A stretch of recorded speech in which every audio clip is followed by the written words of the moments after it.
Hello and welcome to another episode of Trust Check with me, Hajara Hosseini. Trust Check gives you weekly reports on viral claims made on and off social media that may have had citizens asking so many questions. Before we get into that, let's take a quick break.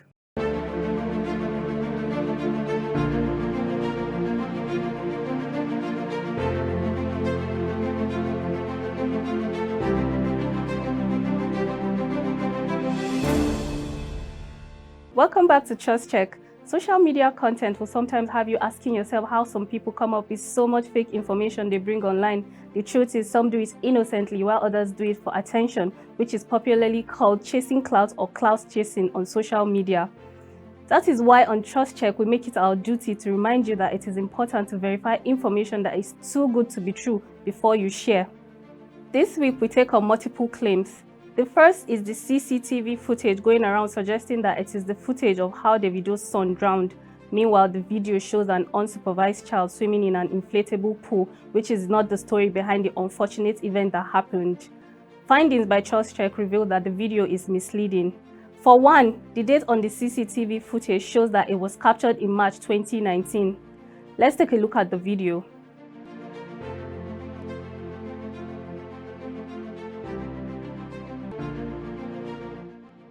A further manual search on the video showed that the video was first shared in August 2019 and the 2-year-old was left unattended for 6 minutes when the swimming ring flipped upside down. The incident captured by CCTV happened in the city of Yibin, South China, not Nigeria. However, Davido's son was reported to have gone to the swimming pool in the family's compound all by himself. Let's take a quick break and when we come back, we'll give you our verdict.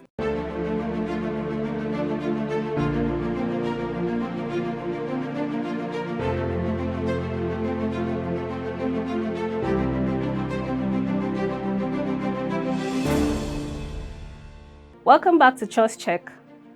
Trust Check can confirm that CCTV footage going around social media suggesting that it is the footage of how Davido's son drowned is false. The next claim is rather a funny one. A message has been shared multiple times on WhatsApp suggesting that intake of fermented cabbage juice serves as a remedy for ulcer. The post further suggests that cabbage is very effective in the natural treatment of stomach ulcers as one can either eat it raw daily or make it into juice. It, however, adds that the best way to get enough of its healing properties is by juicing it. The post quotes someone saying, "I drank fermented cabbage juice for 14 days for my stomach ulcer and got the healing result I had been seeking for a long time. With fermented cabbage juice, it is goodbye to ulcer." Investigations by Trust Check show that conventionally doctors use certain antibiotics targeted at killing bacteria to treat stomach ulcers, but sometimes these antibiotics do not completely eradicate the bacteria or they are not very effective. There has also been a rise in the information that there are foods that contain natural antibiotics and substances that help to completely treat the bacterium and help to heal stomach ulcer. Speaking with a medical practitioner, Dr. Precious Inyagberu, he said most of the literature on cabbage juice and ulcers dated back to the 1930s and 1920s, far before the drug we have available today were around. He explained that these studies use almost a liter of cabbage juice daily, which has a huge amount and likely to make people very gassy and uncomfortable. He recommended that there is no medical research that shows that fermented cabbage juice cures stomach ulcer. As such, with most studies being outdated, it is advisable to take the drugs we have as we know that they are highly effective with minimal side effects. Following the verification and medical views, Trust Check concludes that there is no scientific or medical research that suggests drinking fermented cabbage juice cures stomach ulcer. As such, the claim is false. The last claim in this week's episode was made by the presidential candidate for the New Nigeria People's Party, Rabiu Musa Kwankwaso. He made the statement recently during a presidential debate in Abuja where he claimed that Nigeria is giving out 2.2 million barrels of oil, according to OPEC regulations. Let's take a look at the video.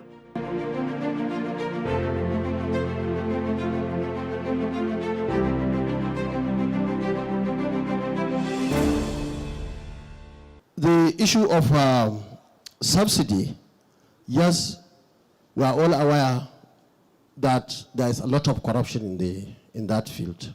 And our first area of attack in that area on the issue of the subsidy is the issue of corruption. Of course, subsidy overall doesn't do any good to anybody. but we are at the same time concerned with the welfare of Nigerians. We are going to create necessary palliatives to ensure that even if we take it away, and it is very necessary in the long term that it has to be removed, so palliatives that our administration is putting on the ground is there.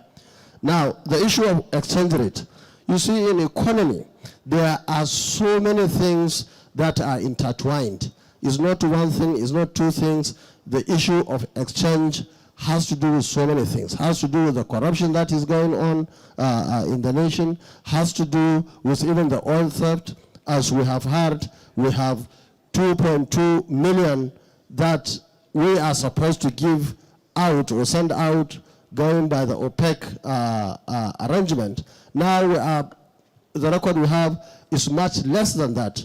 So we have to do whatever it takes to stop stealing. And I know ordinarily somebody should ask, where do we get money to fund the issue of 1 million military, 1 million police, free education, and so on and so forth, that we are going to do when we have the opportunity, especially in the area of forms that people are buying. The issue of NECO, WAEC, and other examinations. In our blueprint, we have made it clear that no Nigerian child or student will pay such money, because we know the consequences of what has been happening in the country.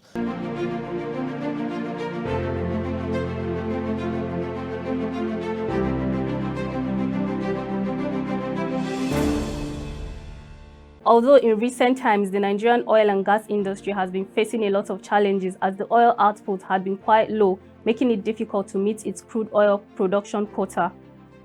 But investigations by TrustCheck show that Nigeria does not produce up to 2.2 million barrels of oil per day. Nigeria's oil output per day currently stands at a little over 1.7 million barrels as of October 6, 2022. The Organization of Petroleum Exporting Countries, OPEC, slashed Nigeria's output by 4.6% to 1.742 million barrels per day for November 2022, from a little over 1.8 million barrels per day in August 2022. Relying on information from our investigations, TrustCheck can confirm that the claim made by the NNPP presidential candidate Rabiu Musa Kwankwaso that Nigeria produces up to 2.2 million barrels per day is inaccurate. Now to our segment of Need to Know, we'll be looking at how digital literacy can help small businesses thrive. What is digital literacy? Digital literacy is a combined ability to find, utilize, evaluate, share, and create content using information technology and the internet. In 2011, the United Nations Educational, Scientific, and Cultural Organization defined digital literacy as the ability to access, use, and disseminate information in the digital age. Digital literacy is about understanding information when it is presented in different formats and figuring out how to use it in secure and productive ways. In developed countries, research has shown that both large enterprises and small businesses have successfully adopted digital literacy or skills to gain competitive advantage, transform business models, and improve relationships with customers and suppliers.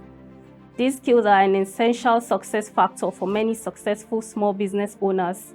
It is now very important to have at least a basic understanding of how the digital space works, as it is fast taking over everything from as little as filling out an application form to shopping online for everyday groceries and clothing, among others. However, the United Nations Educational, Scientific, and Cultural Organization Institution for Information Technologies in Education stated that digital literacy has beneficial effects on learning skills and competencies because it broadens the scope of potential knowledge.